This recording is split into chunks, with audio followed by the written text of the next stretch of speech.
बात कहना चाहता हूं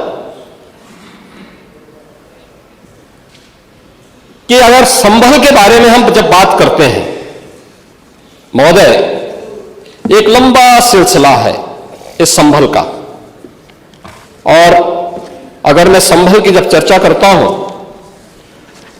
तो संभल में कैसे माहौल खराब किया गया वहां पे।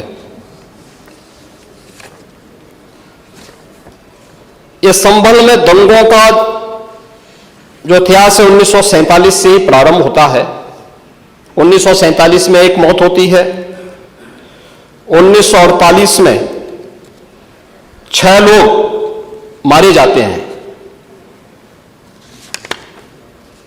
1958 में भी दंगा होता है, 1962 में भी दंगा होता है,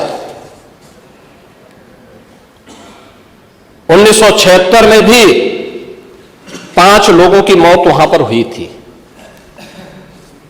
और 1978 में 184 हिंदुओं को सामूहिक रूप से जला दिया गया था।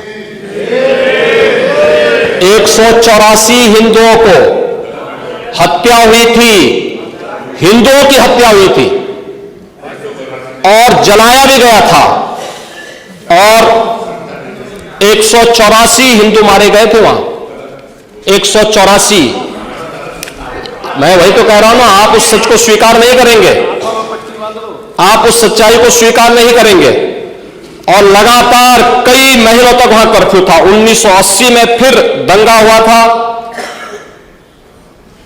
एक मृत्यु हुई। 1982 में फिर दंगा हुआ, एक मृत्यु हुई।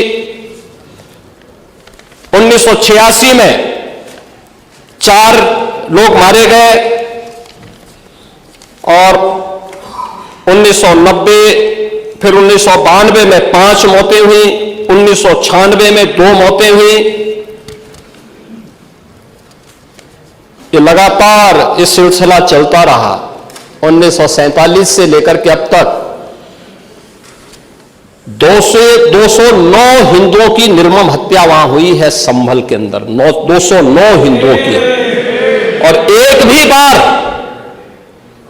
बार किसी ने उन निर्दोष हिंदुओं के लिए कभी 2 शब्द नहीं कहे, उनके प्रति, उन परिवारों के प्रति संवेदना के शब्द नहीं कहे।